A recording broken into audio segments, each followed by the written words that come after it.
Alors, la conférence qui suit, quel est le plus court chemin pour parvenir au bonheur? J'imagine qu'après avoir écouté la conférence de tout à l'heure, vous en avez une petite idée. Premièrement, c'est illégal d'être heureux.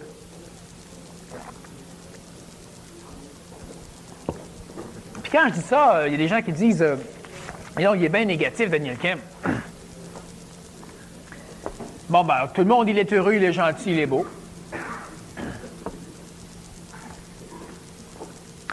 Mais on est sur une planète prédatoriale. On doit tuer pour vivre. On doit manger. On doit essayer de ne pas se faire manger. Les virus essayent. Les bactéries aussi. Ce sont des parasites. Des fois, c'est le patron qui essaye. Des fois, c'est la société. Puis des fois, ben, c'est les voisins, les autres pays qui décident à un moment donné que ben, on en a trop. Où on a leurs affaires, puis les gens déclenchent des guerres.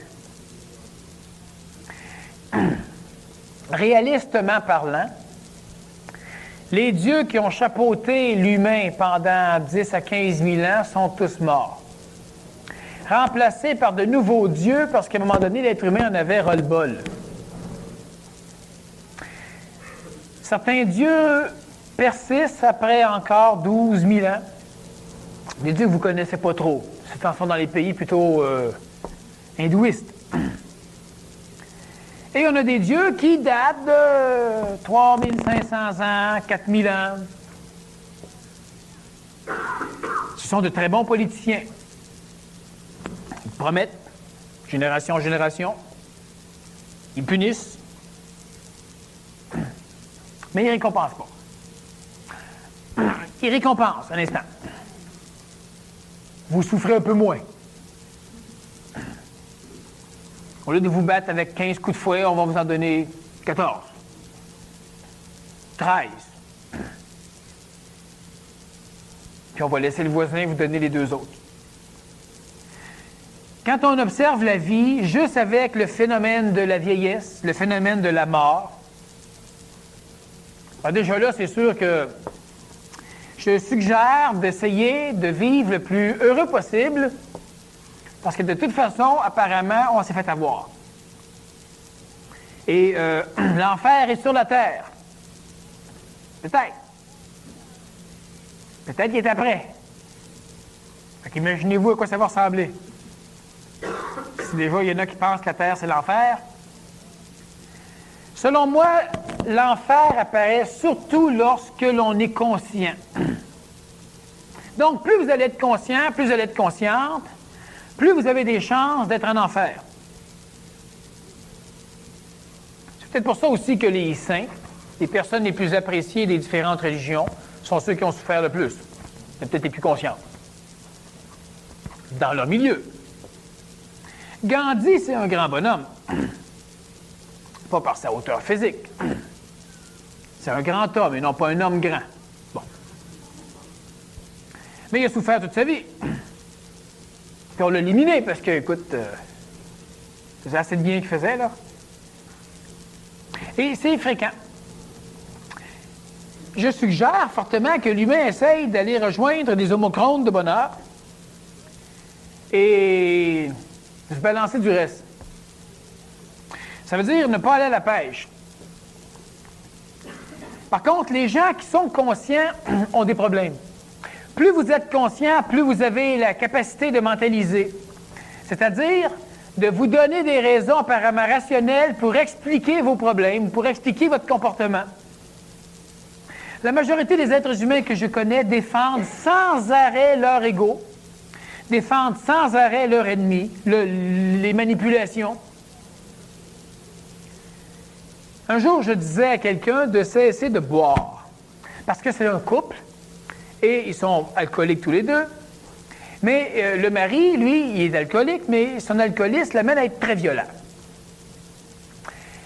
Et la femme, elle est alcoolique aussi, mais elle n'est pas violente. En tout cas, dans le langage du mari, disons qu'elle est embêtante, mais lui, il utilise un autre terme. Bon. Alors, évidemment, si le mari devient violent, c'est à cause de la bonne femme. C'est pas à cause de l'alcool. La preuve, quand il est tout seul, il bat pas sa femme. Bon. On peut mentaliser et expliquer et on aura raison. Je ne peux pas contredire le bonhomme. C'est vrai qu'il est tout seul, il ne bat pas sa femme. Puis quand sa femme est là, il la bat. Donc, sa femme, qui l'écœure. Sa femme, elle, à un moment donné, j'ai dit, écoutez, c'est elle qui a l'argent en plus. Le bonhomme est handicapé un peu, ne travaille plus, bon. Puis, elle essaie d'acheter de la boisson. Elle me dit, écoute, tu penses que je vais me couper des derniers plaisirs de la vie à cause de lui? Mais son plaisir dans la vie lui amène que du malheur. Maintenant, je comprends. C'est la nature de l'humain. L'humain, il est bien fondamentalement lorsqu'il peut souffrir. Mentalement, vous ne pourrez pas jamais accepter ce que je dis là. Vous ne pouvez pas vous dire, bon, ça y est, j'ai mal au foie, là, maudit que ça va bien. Ça, vous ne pourrez pas le dire. Parce que vous êtes intelligent et intelligente. Mais l'intelligence qui vous habite, vous autres, vous habitez dans un corps qui est manipulé par une nature. Vous avez besoin de manger, que vous le vouliez ou non. Vous avez besoin de dormir, que vous le vouliez ou non. Vous avez besoin de souffrir, que vous le vouliez ou non. Puis vous avez besoin de vous autodétruire et de mourir. Puis vous avez un paquet d'autres besoins aussi. Puis l'idée, c'est qu'il faut comprendre la mécanique, parce que si vous vous dites, ben non, moi, je veux pas ça. Je parle pas de vous. Je parle de ce que vous allez faire. Pourquoi fumez-vous? Ben parce que ça vous empoisonne. Non, mais c'est parce que je suis pogné. Oui, je le sais. C'est sûr que vous êtes pogné. Vous ne serez jamais pogné à des choses bonnes pour la santé. Mais vous allez être pogné en maudit pour des choses mauvaises. La nature de l'humain est bâtie comme ça. Facile de commencer à fumer, essayez d'arrêter. Facile de commencer à boire, arrêtez. Facile de commencer à manger des cochonneries, mais cessez d'en manger à un moment donné. Non, vous êtes malheureux, malheureuse, le sucre, c'est bon, maudit. Vous êtes heureux, heureuse, le sucre, c'est bon, maudit. On mange ses émotions avec des choses qui sont mauvaises. Puis ça, c'est pas une critique, c'est une observation de la nature humaine.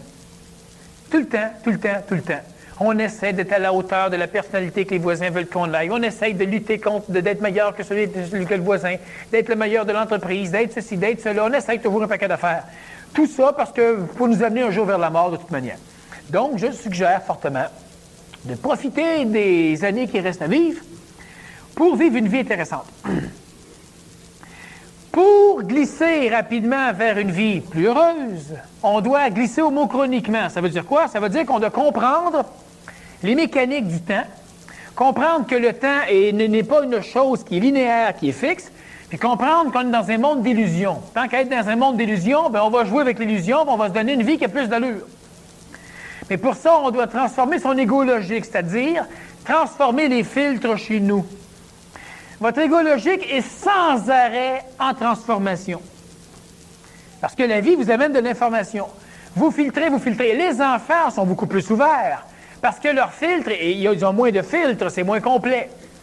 Plus on est âgé, plus on a de filtres d'accumuler. Et normalement, plus on va être fermé. Il y a des exceptions. C'est évident. Il y a des enfants bornés, il y a des adultes qui ne le sont pas. Mais habituellement, les enfants sont plus ouverts, plus accessibles à découvrir des choses neuves. Donc, normalement, l'enfant va avoir tendance à glisser vers un homochrone plus pacifique. Hélas, sa nature va faire en sorte que si, par hasard, il a la chance d'avoir un frère ou une sœur, il ne va pas bûcher dessus. S'engueuler, il piquer ses jouets, casser son château de cartes, puis il est dans ses Legos. Pourquoi? Parce que ça amène le malheur. Glisser dans un homochrone où il y a du bonheur, ça veut dire être illégal, être hors la loi. On va tout faire pour vous ramener dans la réalité, c'est-à-dire l'illusion collective. C'est essentiel. Alors l'humain doit transformer son égo logique pour glisser dans un homochrone où progressivement il va finir par s'approcher d'un autre chronotope où c'est légal d'être bien, d'être en santé, de plus vieillir, peut-être de rajeunir.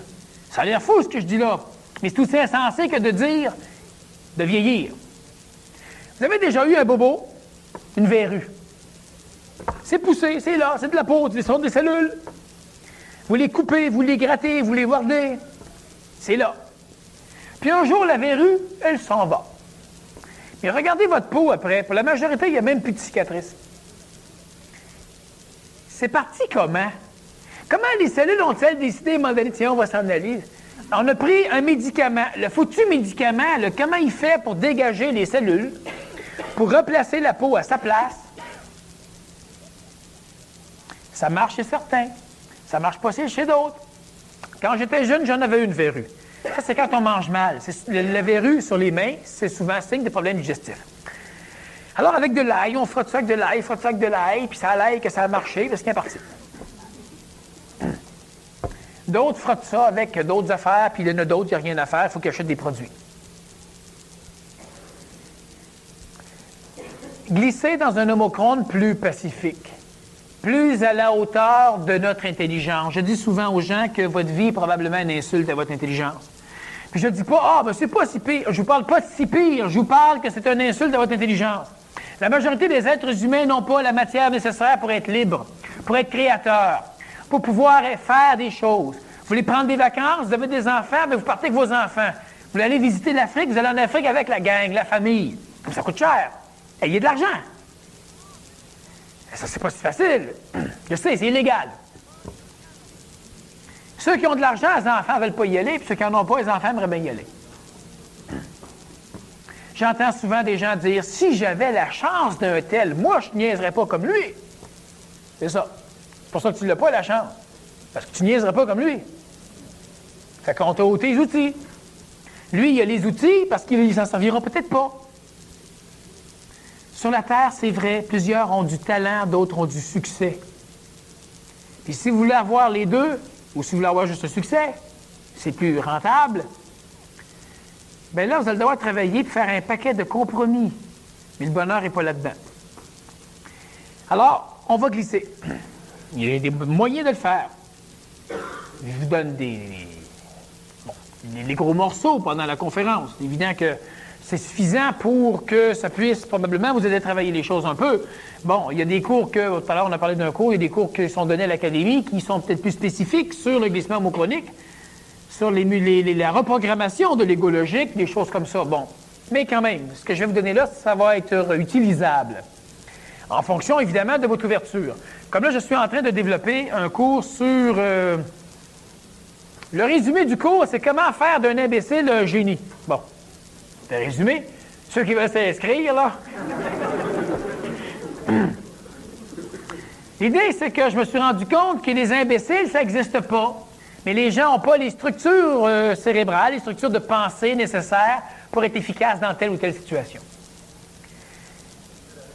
Avec ce genre de travail, d'ailleurs, c'est pourquoi je cesse ces conférences régulières, parce que, bon, ça fait 10 ans que j'en fais, et là, je vais m'orienter sur une intervention, disons, pédagogique plus pertinente, dans le but de donner plus d'outils, surtout aux enfants. D'ailleurs, c'est surtout les enfants qui m'ont intéressé, surtout, mais les enfants de n'importe quel âge, là.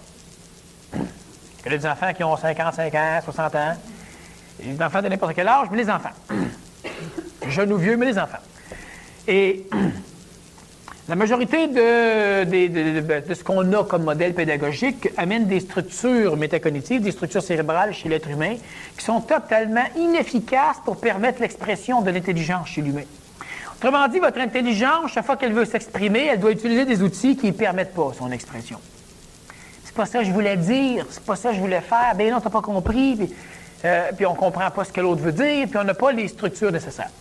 Alors, je vais donc aligner ma vie d'une façon différente pour glisser, évidemment, dans un monde où la pédagogie est à l'honneur. Puis, évidemment, il y en a plusieurs que je vais rejoindre là-dedans. On va se retrouver pour plusieurs. D'autres, c'est probablement la dernière fois de votre vie que vous me voyez. Ah, vous allez entendre parler de moi à travers les transferts homochroniques collectifs. Mais en tout cas, si on est capable d'utiliser des outils pour reprogrammer ces structures égologiques, il arrive ceci, c'est qu'on glisse d'homochrone. Régulièrement, on vous reprogramme les émissions de télévision, votre vie, etc. Plus vous allez avoir d'expérience, moins vous allez être programmable. Parce que vos fils sont tellement puissants, pas parce que vous vous fiez plus à votre expérience, parce que vous n'avez pas le choix de vous fier à votre expérience. Parce que vous refusez le neuf. À 17 ans, l'enfant, il dit, bon, ben là, je vais me trouver un emploi. C'est difficile. Il n'y a aucune expérience. On lui dit tout le temps, ah oui, de l'expérience. Mais non, niaiseux, j'ai 17 ans. Ah, bien, quand vous en aurez, vous reviendrez. Ben oui, c'est pas mal intéressant. Ça, là, m'apprend d'où mon expérience? L'idée, c'est que le jeune, il finit par en trouver un emploi, puis il s'essaye, puis il continue. À 45 ans, vous perdez votre emploi. Trouvez-vous un autre. Là, vous avez de l'expérience que l'enfant n'a pas. Vous avez des contacts que l'enfant n'a pas. Vous avez des connaissances que l'enfant n'a pas. Mais vous pouvez moins que l'enfant, que le jeune. Pourquoi? Parce que là, lui, il est ouvert. Lui, il croit que c'est faisable. L'adulte, son expérience, lui dit que c'est pas si facile que ça. Mais il s'en est trouvé un facilement, peut-être un emploi. Alors, où il a ramassé ces conneries-là, qu'à rendu un certain âge, c'était plus si facile que ça? Il se dit, ben oui, mais c'est constatable. J'essaye, puis j'en trouve pas. Moi, dans ma famille, puis dans mes amis, à peu près tout le monde, moi inclus, moi, j'ai toujours eu un défaut quand j'étais employé, c'est qu'à toutes les années ou tous les 6 mois, je démissionnais. C'est le seul défaut que j'avais. Et les patrons me réengageaient, ça allait bien. J'ai toujours été très, très stable dans mon instabilité. Mais j'ai toujours eu un emploi dans la semaine où j'en cherchais un, puis toujours des emplois dans les domaines qui m'intéressaient, puis souvent dans des emplois dans des domaines dont j'ignorais tout. Ma sœur a fait la même chose, mes frères ont fait la même chose, j'ai plusieurs amis qui ont fait la même chose, puis je connais plein de gens qui, quand ils cherchent un emploi, eux autres, ça fait prendre 1 an et demi avant qu'ils s'en trouvent un. Alors, quelque part, il y a des homochrones qui ne sont pas pareils. Moi, quand je veux un emploi, je me dis, je vais me trouver un emploi, puis je m'arrange pour en avoir un. Mais quelque part, mon ego logique est conçu pour que j'aille un emploi. Pour d'autres, c'est plus méritoire. Donc, il faut qu'ils travaillent énormément avant d'avoir un emploi. Même mes enfants, lorsqu'ils veulent des emplois, s'en trouvent. Mais leur ego logique gère leur vie d'une façon X, Y ou Z. La vie, elle programme vos égos. Et programmant vos égos d'une façon aléatoire, au hasard, vous ne contrôlez rien de la programmation, bien nécessairement, cette programmation-là vous fait glisser d'homochrone en homochrone, qui vous amène à des journées heureuses, des journées malheureuses, des journées neutres, etc. Avec une vie normale, quoi. Sauf que, quand la vie, quand les événements, quand l'événementiel programme un petit peu votre ego, donc structure votre ego logique vers le mieux, bien, vous allez glisser dans des homochrones un petit peu mieux. Eh oui. Puis à un moment donné, vous allez arriver à un point critique. Il y a plusieurs points critiques. Vous êtes dans un homochrone où ça va pas trop bien, puis à un moment donné, bien là, il arrive des expériences, vous rencontrez quelqu'un, vous lisez un livre, bon, il se passe des choses, ça programme votre égo logique, et là, vous glissez dans un homochrone où ça va mieux. Et si ça va mieux, vous allez rencontrer encore plus des gens qui vont bien. Ça va améliorer votre égo logique. Et vous allez glisser dans un homochrone où ça va encore bien. Mieux. Mais vous êtes dans un chronotope où c'est illégal. Alors, il vient à un moment donné, vous allez arriver à un seuil où plusieurs mécaniques collectives et mécaniques qui vous habitent, ce que j'appelle moi souvent l'ego allié et l'ego anxiome. L'ego allié sont des parties d'ego qui sont construites normalement par l'expérience de votre intelligence chez vous et qui normalement veulent vous amener là où vous voulez aller, vous, en tant qu'être intelligent. L'ego anti-homme, ce sont les processus mémorisés de votre naissance à maintenant qui travaillent carrément contre la descente de l'intelligence, c'est-à-dire contre votre présence. Moi, j'aimerais ça être en santé. Ouais, on le sait, on va s'organiser pour que tu manges des chips. Il arrive à un moment donné, vous allez atteindre un seuil de bonheur. Je ne dis pas que vous êtes bien heureux, tout barbouillé de bonheur, mais un seuil de bonheur. Et là, il y a des conflits qui vont commencer à apparaître. Vous allez commencer à sentir la pression très forte de certains besoins. Ça sera un besoin de manger mal, ça sera un besoin de créer des problèmes conjugaux, ça sera un besoin de dépenser à outrance, ça sera un besoin de se lancer dans une amanchure d'affaires. En tout cas, il y a différents besoins. Rendu à un certain seuil ici, vous allez être soumis à une pression forte de certains besoins, puis normalement, vous allez succomber aux tentations, puis ça va vous ramener dans l'homochrone plus légal, où vous êtes moins heureux, heureuse. Maintenant, il y a certaines personnes qui, malgré tout, arrivent à percer le seuil ici, puis continuer à vivre, on le reprend ici, à continuer à vivre en glissant dans des homochrones où ils sont de plus en plus heureux, heureuses. À un moment donné, les personnes vont atteindre un autre seuil. Un seuil où il ne faut pas bouger trop non plus. Et là, les pressions vont être beaucoup plus fortes. Mais là, les pressions peuvent venir du milieu, Mais il peut aussi simplement se dégager que chez vous, subitement, vous allez découvrir que vous avez telle ou telle ou telle maladie. Parce qu'on ne veut pas, on doit vous occuper. Un être humain qui n'est pas soumis à la loi de l'occupation, qui est une loi de ce chronotope, est un être humain qui a subitement du temps pour devenir intelligent. Alors on s'arrange pour vous occuper en tabarnouche. Un petit film à soir, une petite bière à soir, une petite maladie par-ci, des conneries, s'occuper. La créativité, ça, c'est une belle amancheuse chez l'humain, ça, là. Ça commence à aller bien, là, puis tu commences à passer un paquet d'affaires, tu commences à créer, t'occuper. Les pressions ici jusqu'aux maladies. Maladies psychosomatiques. Les accidents aussi. On s'arrange. Vous allez, il y a une marche, ici, vous la connaissez, la marche, puis quand vous arrivez cette fois-là, ben, on vous court-circuite. Puis là, vous vous foulez le cheville. Et voilà. Là, vous avez le temps, vous allez vous occuper un petit peu. Vous revenez.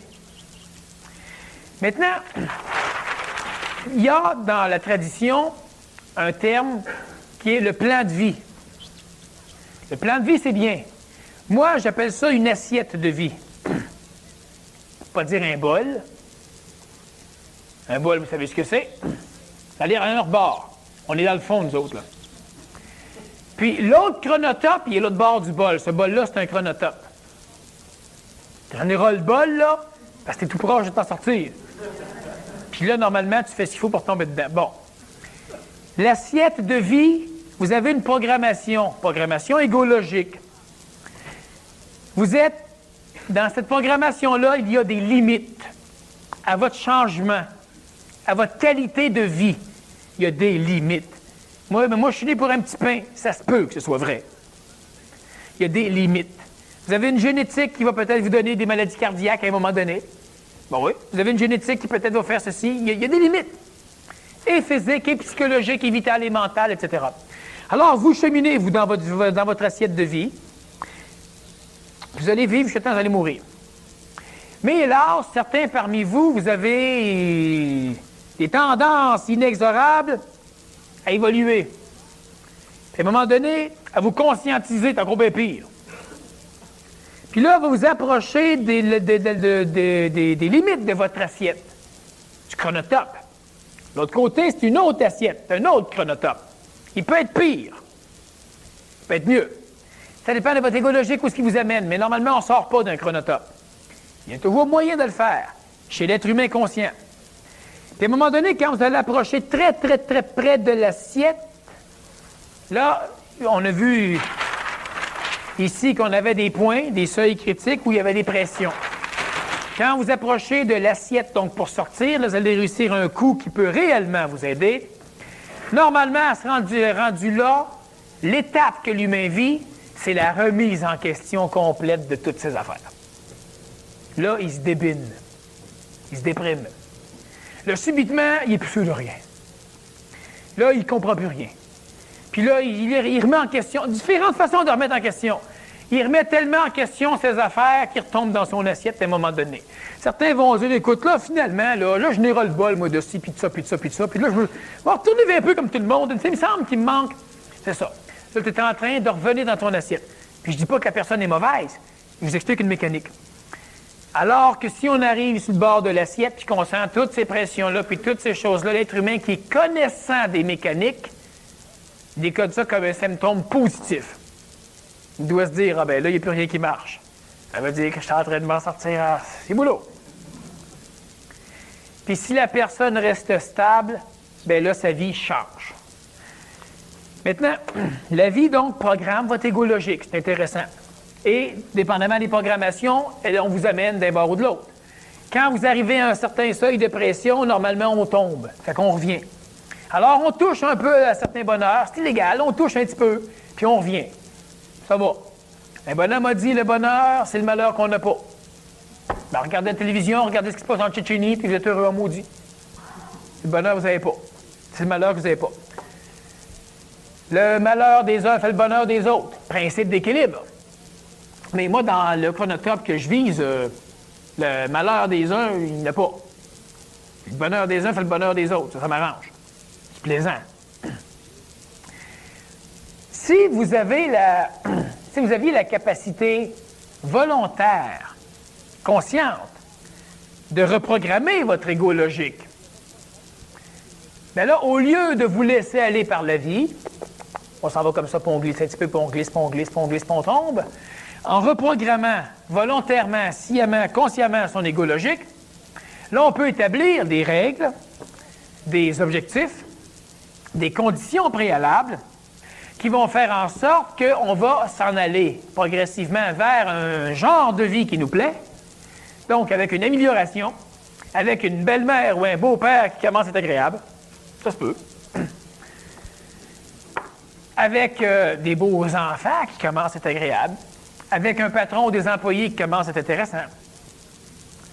Moi, j'ai toujours eu une vie illégale. Bon, beaucoup plus heureuse que la majorité des gens. Tous les métiers ou professions que j'ai faits, j'ai adoré. J'ai jamais eu à me plaindre. Mais j'ai travaillé pour Urgence Santé plusieurs années. À un moment donné, on est 2 véhicules ambulanciers en attente sur un coin. Ça fait 3 heures qu'il ne se passe rien.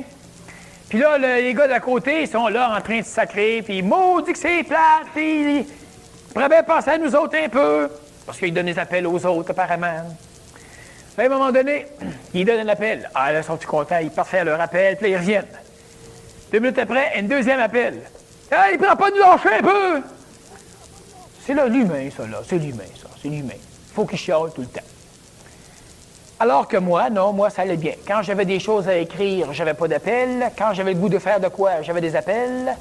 Et quand il y avait des types de patients que je préférais que ce soit moi qui m'en occupe, habituellement, on me refilait l'appel à moi. Comme ça, là. Il y a des appels, par exemple, où c'est, bon, un enfant de 12 ans qui est en arrêt cardio-respiratoire. Alors, véhicule médecin, véhicule ambulancier, on s'en va là. Ça roule. Je déteste que les enfants soient en arrêt cardio-respiratoire. Alors, ça roule. On arrive jusque là-bas. La police, il n'y avait pas le genre en autopatrouille là. On arrive là-dedans, on monte en haut.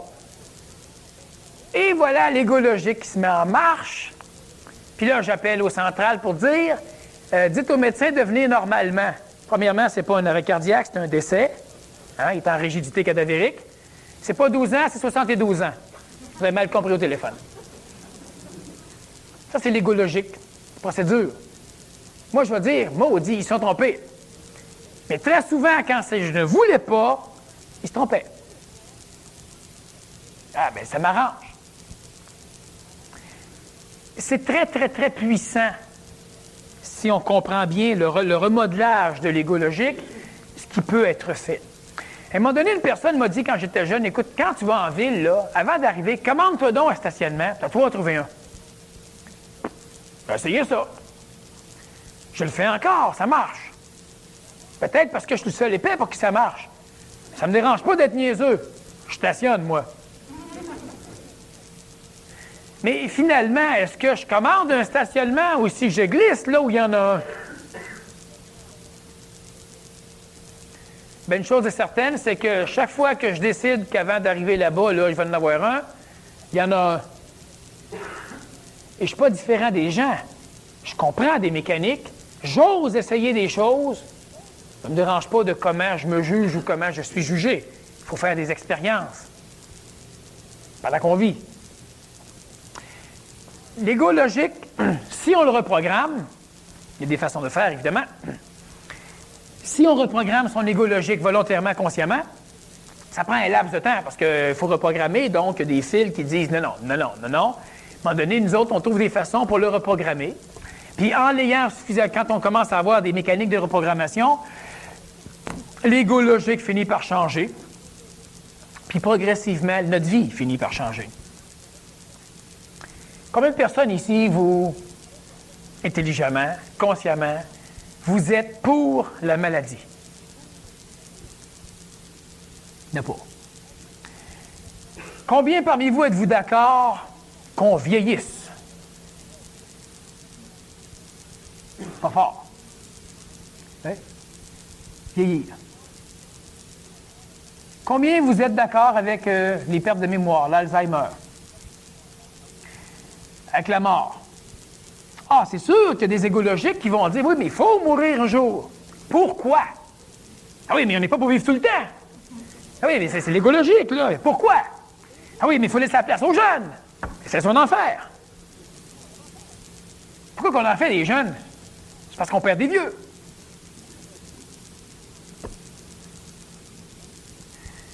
Sauf que ça marche comme ça. L'ego logique, c'est ce qui vous permet de supporter votre condition. L'ego logique, là, c'est pas l'explication scientifique, logique, claire des choses. C'est ce qui vous permet de supporter votre condition. Parce qu'on est dans la merde par de sa tête. Ah, c'est pas si pire. Mais non, c'est sûr, notre ego logique ne nous permet pas d'être pire. Pas si mieux non plus.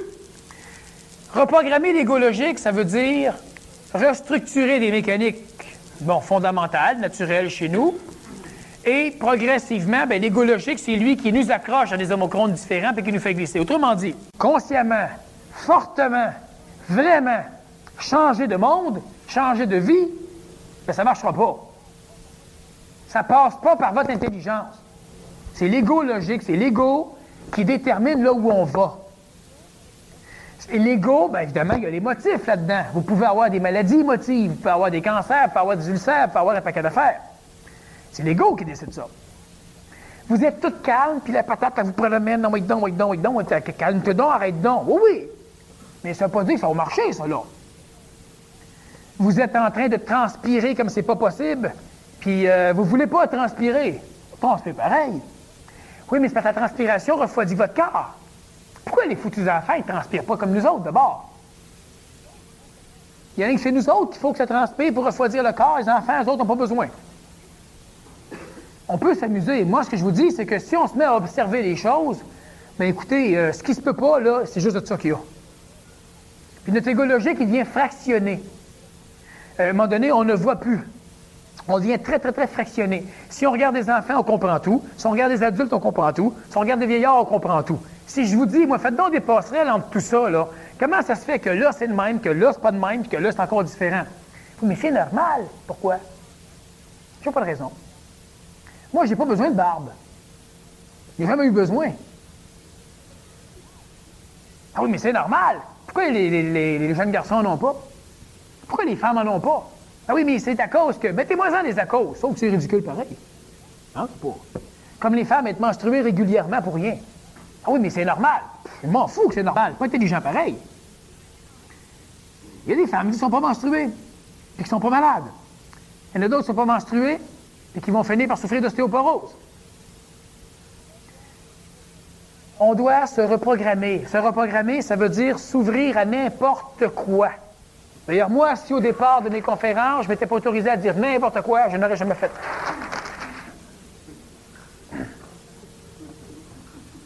Et c'est vrai. Mais il y en a qui étaient là au début, ils savent. Et ce que je dis reste intéressant, autant que votre n'importe quoi peut être intéressant. La seule différence, c'est que moi, je le dis sans en douter. Ça ne veut pas dire que j'y crois. Ça veut dire que j'en doute pas. Et je me suis toujours autorisé à changer d'idée n'importe quand. Le processus même de la vie. J'ai toujours expliqué souvent aux gens au début que j'apprenais beaucoup quand je parlais. Je m'écoutais et je me trouvais intéressant. Les professeurs n'ont jamais aimé ça, ma mère non plus. Je trouvais que c'était « ouais, tu te prendrais un autre ». Je disais « non, je suis un autre. Je suis moi. Vous me prenez pour un autre. » Qui n'est pas à la hauteur de ce que je suis. Si on se reprogramme, on ouvre des portes à des glissements homochroniques, donc à l'amélioration de sa vie, sa condition. Pas parce que vous contrôlez des éléments, pas parce que vous voulez, pas parce que vous êtes tout, etc. Ça n'a rien à voir. Il y a une nuance marquée entre ce que vous voulez vivre et ce que vous vivez. Il y a deux façons d'éliminer la nuance. De finir par changer ce qu'on veut vivre pour décider qu'on veut vivre ce qu'on vit. Bon, c'est une façon de faire. Moi, elle ne me dérange pas. Du moins, vous êtes bien. La majorité, vous ne pourrez pas faire ça. Donc, vous allez être à la recherche de mécaniques pour changer ce que vous vivez, pour arriver à rejoindre ce que vous voulez vivre. Mais ça, on n'y parvient pas. Du moment qu'on réussit à avoir un morceau, on en perd un autre. On en place un autre là, on en perd un autre là-bas. Puis c'est sans arrêt comme ça. On peut comparer la vie à un jeu qui existe sur l'ordinateur, où on a un petit bonhomme, là, vous devez le promener, là, il prend un bâton, il met une assiette là-dessus, puis il a fait tourner, là. Là, il part, puis il a fait tourner un autre. Vous gagnez quand il fait tout tourner, il y en a 25. Ça, c'est la vie, ça. Quand il y a 25, là, vous êtes heureux.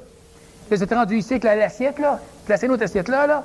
Hop, là-bas, ça s'en va, puis là, vous revenez en courant, alors, on relance celle-là, on relance celle-là, on relance celle-là, hop, là-bas, va tomber, on relance celle-là, on essaie d'en mettre un autre, on repart là-bas, puis finalement, ça y est, j'ai mes 25 assiettes, êtes-vous heureux? Non, pas le temps, c'est ça. Oui, parce qu'il faut maintenir les infrastructures du bonheur dans un monde où c'est illégal.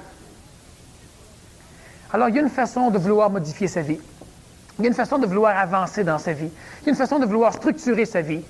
Moi, ce que je fais, ce que j'aimerais faire, c'est de changer de monde. Pas me suicider, là. Vivre. Mais vivre dans un monde qui de plus en plus me ressemble. Et ça se fait. Mais pas en changeant le monde. Non plus. Ça se fait pas, ça. En changeant de monde. Il y a un bonhomme qui disait à un moment donné que si tu cesses de jeter tes papiers par la fenêtre de ton auto, la planète va être plus propre. C'est-tu niaiseux? Parce que mon petit Kleenex n'est pas dehors, c'est vrai qu'elle est plus propre, tu sais, c'est mentalisé, j'ai un Kleenex de moins. C'est pas ça. C'est que l'être humain qui fait ça glisse lentement dans des homochrones où les autres aussi font ça.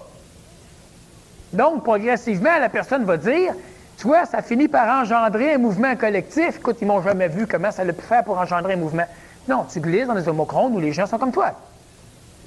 Mais parce que vous continuez à polluer encore, en vous lavant avec du savon qui n'est pas biodégradable, par exemple, bien, vous restez dans des homochrones où il y a encore du monde qui jette leur papier par la fenêtre de leur automobile, même si vous ne le faites pas. Donc, on vous restez dans un monde équilibré. Il faut que tu équilibres. Si vous reprogrammez, pour se reprogrammer, vous devez jouer à des jeux. Mais sachez que vous vouliez jouer ou non, vous jouez de toute façon. Puis si vous ne jouez pas consciemment, mais en plus de jouer, vous vous faites jouer. On est souvent perdant. On est occupé en tabarouette à maintenir ce qu'on a. Alors, ce que vous devez faire, et ça fonctionne bien, très bien. L'humain a déjà trouvé ces choses-là, l'humain s'est essayé, mais sans comprendre les mécaniques. Puis quand l'humain arrive à un seuil de pression, il succombe. Et à un moment donné, il lâche ces mécaniques. Écoutez, les mécaniques qui vont vous amener à glisser d'homochrone pour vous rendre un peu mieux, plus heureux, plus heureuse, plus riche, plus confortable, plus en santé. Ce sont des mécaniques illégales dans le chronotope actuel. C'est pas permis. Pas par les juges. C'est pas permis. Mais c'est faisable. Il y a des mécaniques par l'intelligence qui peuvent vous permettre de fuir. Parce qu'à un moment donné, quand on devient un petit peu trop heureux, on finit par écœurer tellement le chronotope qu'il essaye de nous assommer. S'il ne peut pas, il nous prend et il nous tire dans le bon chronotope. Là, on a la paix. Le jeu, c'est simple. Vous devez définir, créer, utopiser, créer un personnage qui a toutes les qualités que vous aimeriez avoir. Là, dites pas qu'il n'y a pas de défaut. La polarité, là, c'est ça. Que les qualités que vous aimeriez avoir. Qui vit dans un monde dans lequel vous aimeriez vivre. Qui a la matière, les amis, le contexte social, la santé, le corps. Un personnage qui finalement a tout ce que vous aimeriez avoir. Puis quand ça c'est bien fait, vous avez deux choix. Être jaloux, comme ça vous allez pouvoir souffrir, vous démoraliser de ce que vous n'êtes pas, ou essayer maintenant de prendre exemple sur lui. La reprogrammation de l'ego n'est pas un processus mental, c'est un processus astral. C'est un processus égoïque, psychologique.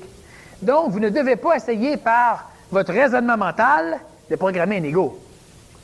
Vous ne pouvez pas communiquer dans une langue à quelqu'un qui en parle une autre. Oui, mais sa langue, elle est trop basique. Oui, mais c'est celle-là qui parle. Donc, il parle en basique, il parle avec lui. La majorité des enfants peuvent se créer des mondes en ayant des idoles. Hélas, on leur présente de plus en plus des idoles qui n'ont aucun foutu bon sens. Toutes des créatures de guitare ou en tout cas, bon, des gens qui n'ont pas de sens. Moi, il y a un bonhomme, quand j'étais jeune, qui était mon idole. C'était un gars qui n'existait pas. Il s'appelait Bob Moran. Mais Bob Moran a fini par m'amener au Guatemala, en Amazonie, au Salvador, au Mexique. J'ai même descendu le Ucayali jusqu'à l'embouchure de l'Amazone. Puis, à un moment donné, en relisant un de ses livres où lui avait été là, je me suis rendu compte que Henri Vernès, connu sous le nom d'Henri Verne, n'a pas été là. Parce que dans le roman, Bob Moran, il remonte le courant de l'Amazone jusqu'à l'Ucayali, mais en réalité, le courant, il descend. Moi, je le sais que j'ai été. À un moment donné, ça a été Doc Savage. Lui, c'est un scientifique un peu plus. Mais tout ça a fait en sorte que moi, j'ai glissé dans des homochrones où il y a de l'action, où il y a de l'aventure, où le héros aidait. J'ai aidé énormément. Il y a eu Docteur Justice, c'est un médecin pour l'OMS. J'ai failli travailler pour l'OMS, pour Guatemala, j'ai même travaillé pour l'OMS. Mais finalement, je me suis retrouvé dans les milieux médicaux d'urgence. J'ai adoré. Et puis, bon, mais ma jeunesse, moi, n'est pas finie, j'ai encore des idoles. Tintin, c'était un de mes grands idoles, c'était encore d'ailleurs, j'ai toute la collection, j'ai eu ça à ma fête. Quand j'ai été au Pérou, c'était quoi mon voyage, mon itinéraire? Ben, c'est ce que Tintin faisait dans le Temple du Soleil.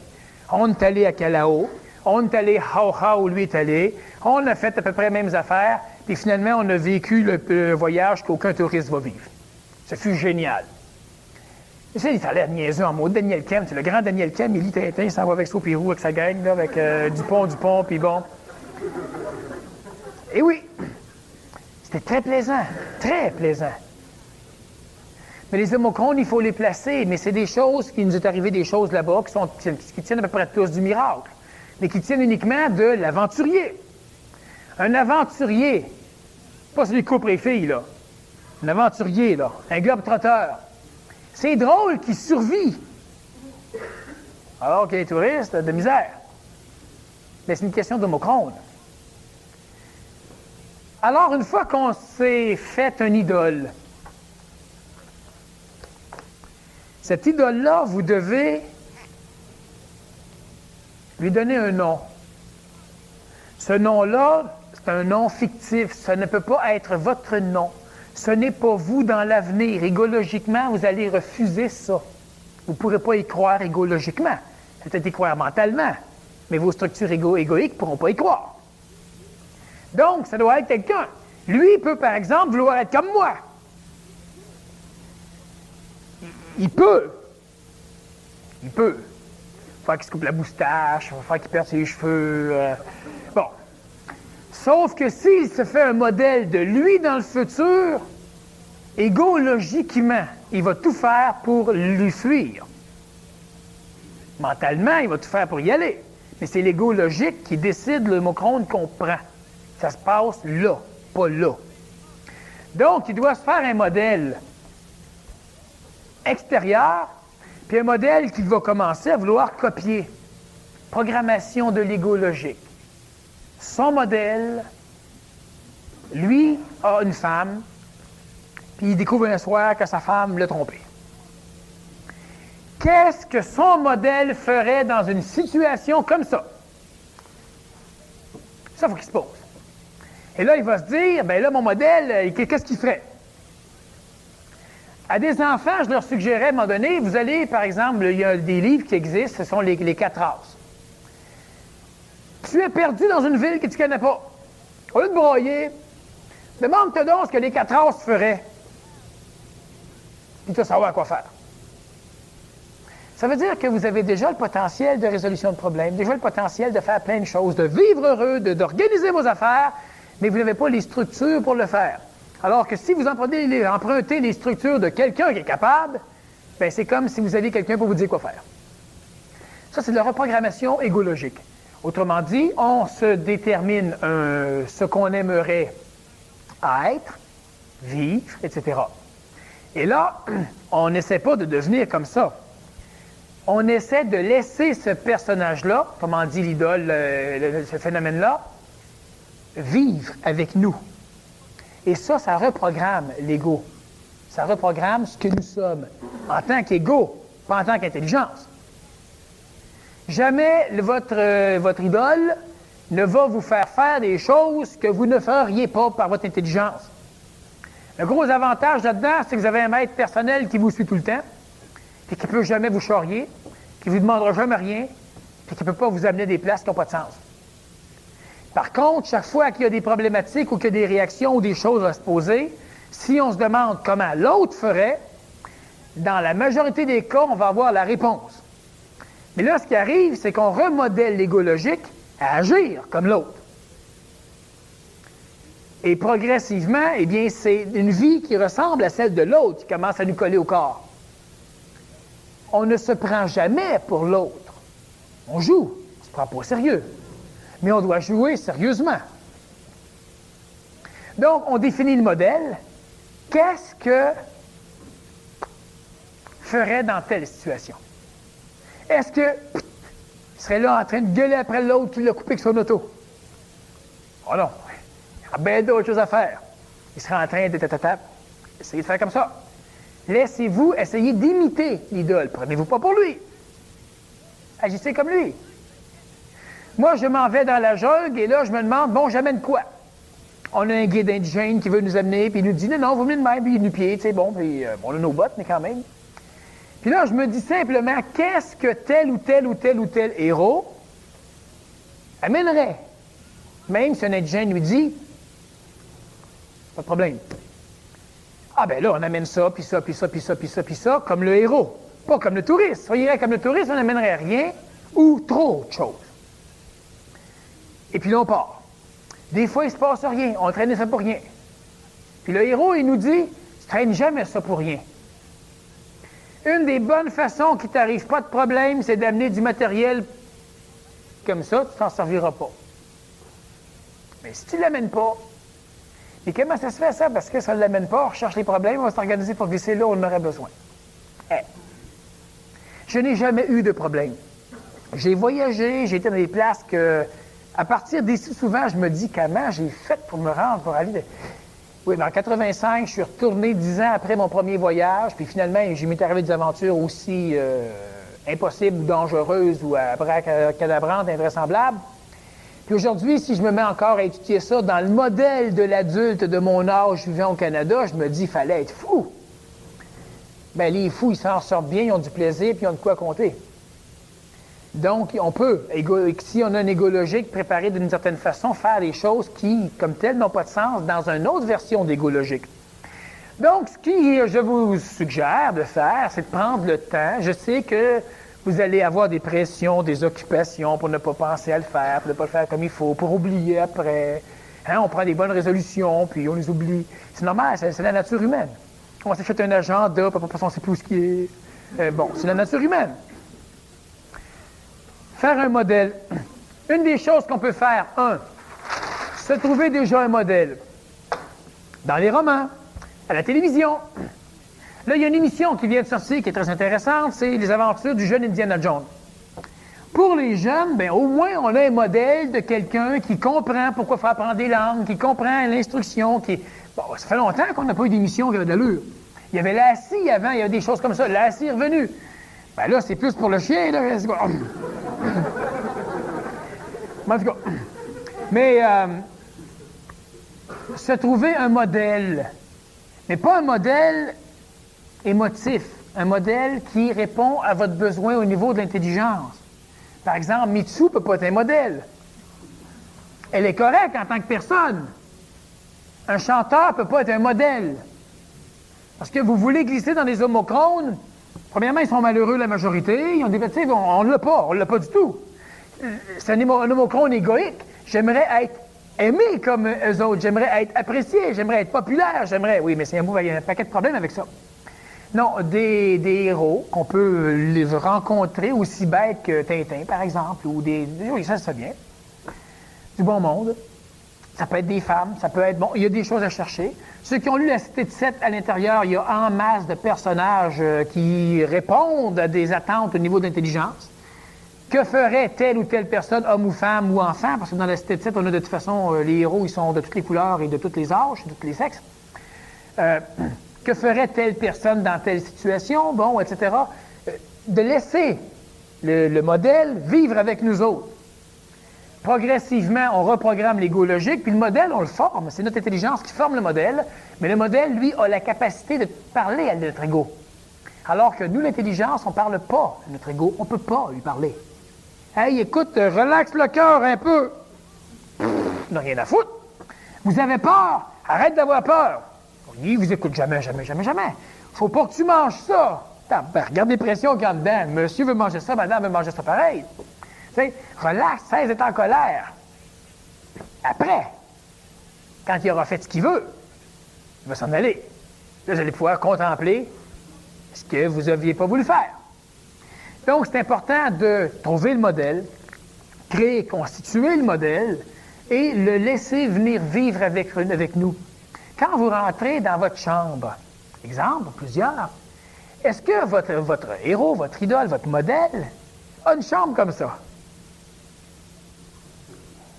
Dans certains cas, en tout cas, c'est plus propre. La maison, c'est la même chose. Là, vous dites, oui, mais je suis pauvre.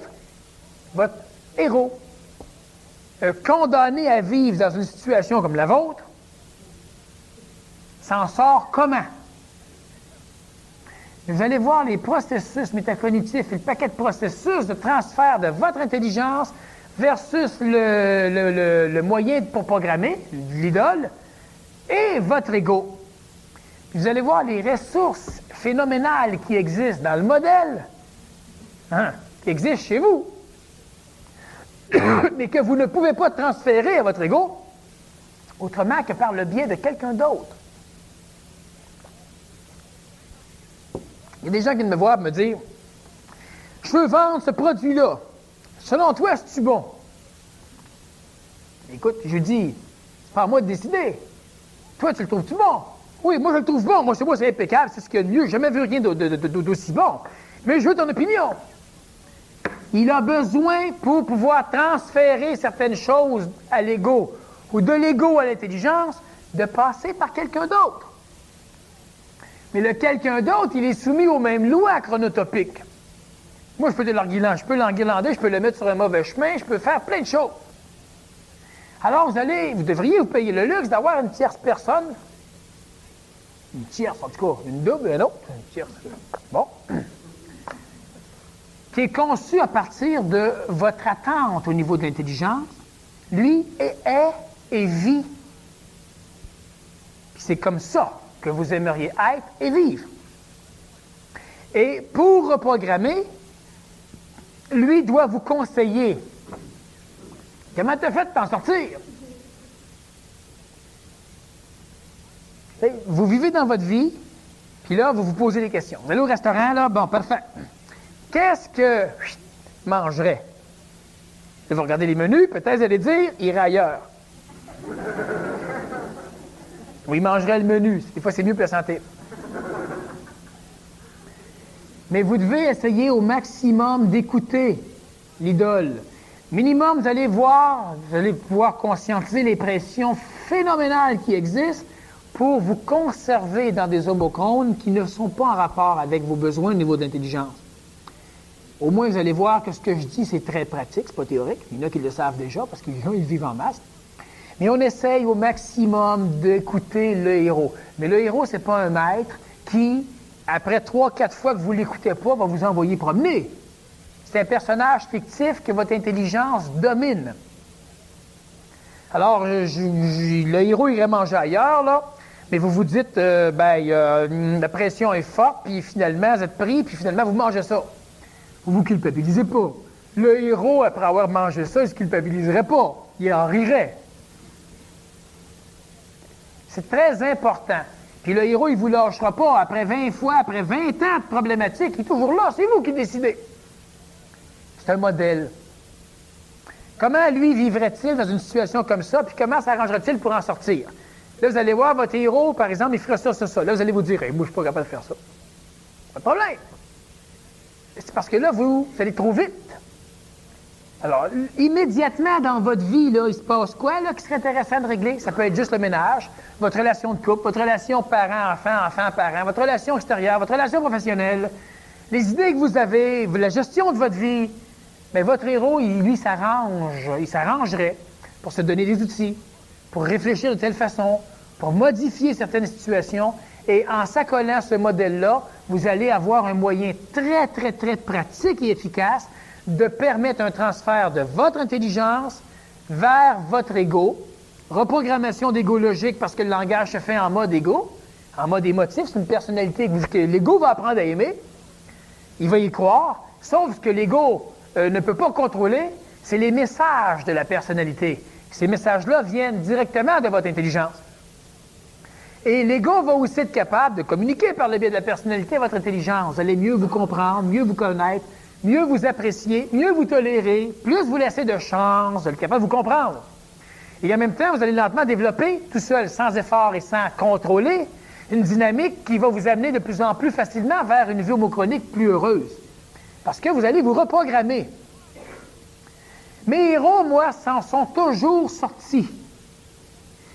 En 1976, j'avais 18 ans. J'étais avec un padré, un moine missionnaire dans la jungle. Il y avait eu un tremblement de terre au Guatemala. Il y avait des conflits de guérilleras. Et puis, à un moment donné, avec une sœur, on prend un jeep, on s'en va. C'était la nuit. On ne voulait pas y aller de jour. La nuit, c'était plus sécuritaire. On a besoin d'un camion de transport de troupes pour transporter des gens d'une place à une autre. En tout cas, bon. Et sur le chemin, la nuit, on s'en va. Puis, à un moment donné, on rencontre une espèce de gros barrage dans le chemin. C'est des chemins de terre, là-bas, des chemins de roche et de trous, plutôt. Et puis, bon, alors, on doit passer dans l'accotement, on contourne l'affaire, mais il n'y a personne, on ne comprend pas, allez, on s'en va. Alors, on va rejoindre des individus qui ont des camions de transport, et le lendemain, ils doivent venir jusqu'au village où on est. Bon. En revenant la nuit, c'est moi qui conduis. Alors, c'est la sœur conduisant en s'en allant, puis là, elle me demande si je veux conduire, je conduis. Et puis, à un moment donné, bien là, on arrive au foutu barrage, mais là, en arrivant là, on se rend compte que là, il y a de l'activité. La sœur me dit d'éteindre les lumières de la Jeep. Alors, c'est un Land Rover, on a noté les lumières. On continue à avancer lentement. Et finalement, elle me dit « écrase ». Alors, moi, j'écrase, mais le gaz, une chance, j'ai compris ce qu'elle voulait dire. Et puis, on est repassé dans le chemin, etc. Puis là, on a vu qu'il y avait du monde, puis ça criait, c'était tout excité, là. Puis une fois qu'on a passé, bien là, on a entendu la mitrailleuse lourde. Il y avait eu le temps de tourner de bord, puis il nous tirait dessus, mais c'est la nuit, puis les chemins, c'est des serpents, fait qu'on était correct. Bon, et quand on est passé la première fois, je ne sais pas si c'était parti pisser ou souper, là, mais il était en train de faire un barrage, il n'avait pas fini. Et quand on est revenu, il était en train de finir de monter leurs affaires, puis on les a surpris. Mais mes héros s'en sortent. Un jour, je prends un taxi pour monter dans les Andes, puis le chauffeur fait une crise de cœur en montant. Enfin, il y a une grosse crise d'angine, il y a des problèmes, il se tient le cœur, de la misère à respirer, parce qu'il manque d'oxygène. Alors finalement, ben, c'est moi qui ai conduit le taxi pour descendre en bas. Mais j'en veux pas de problème, ramasser qu'un mort au Pérou, c'est pas fort. Alors on descend, il revient, puis il revient en parfaite santé. J'ai vu qu'il nous avait volé de l'argent parce qu'il nous avait chargé pour tous les passagers qui pouvaient rentrer dans l'automobile, même si on n'était pas nombreux. Là, il nous en a remis plein. Là, on a pris un autobus qui nous a chargé aussi pour nos sacs à dos et pour nous autres. Et puis bon, mes héros s'en sont toujours sortis, je m'en suis toujours sorti. J'en ai un paquet de héros. Moi-même, j'en suis devenu un pour moi. Puis c'est pas se prendre pour un autre, c'est s'aimer. Puis j'ai d'autres modèles qui m'intéressent, dépendamment de comment je veux vivre. Si vous êtes capable de créer un modèle cocasse, correct, un modèle qui est suffisamment polyvalent, un modèle qui est correct, un modèle d'homme, un modèle de femme, ça n'a aucune importance. Et si vous êtes capable de laisser le modèle venir vivre avec vous, vous vous donnez un outil qui est capable d'allier l'intelligence et l'astral, un outil que l'humain n'a jamais eu. L'humain a tenté, parce que c'est pas nouveau ça, d'instinct. Plusieurs personnes ont recherché des modèles, et en recherchent encore. L'adulte, normalement, il finit par laisser tomber. qu'il ne coupe plus à grand-chose, ou il va prendre comme modèle Dieu, Jésus. Mais les modèles de Jésus, par exemple, j'ai déjà eu Jésus comme modèle, des fois je l'ai encore. Mais moi, c'est pas le Seigneur, celui qui saigne sa croix, le Seigneur. C'est pas lui que j'ai eu comme modèle. Moi, ça a toujours été un être humain, l'idée que je me faisais de ce qu'il pouvait être. Qu'il ait existé ou pas, aucune importance. Ça me plaît, le modèle. Un gars comme lui, ça me plaît. Alors, à un moment donné, ben, c'est lui qui vient là, mais pas spirituellement. Je ne dis pas « Jésus est avec moi ». Non. Et Jésus ferait quoi dans l'affaire de même? Ça me donne une idée. Et si, comme le gars me plaît, l'image me plaît, ben je peux agir comme ça. Spirituellement, les gens vont essayer de copier Jésus sur la croix. Jésus martyr, Jésus flagellé. C'est normal, ça permet de souffrir. C'est une façon simple. Simple ne veut pas dire rapide. Ça peut être rapide, mais facile à appliquer pour parvenir au bonheur. Reprogrammer ses structures égologiques pour cesser d'avoir besoin de lire les journaux où il y a des cochonneries, de regarder des films qui n'ont pas de sens.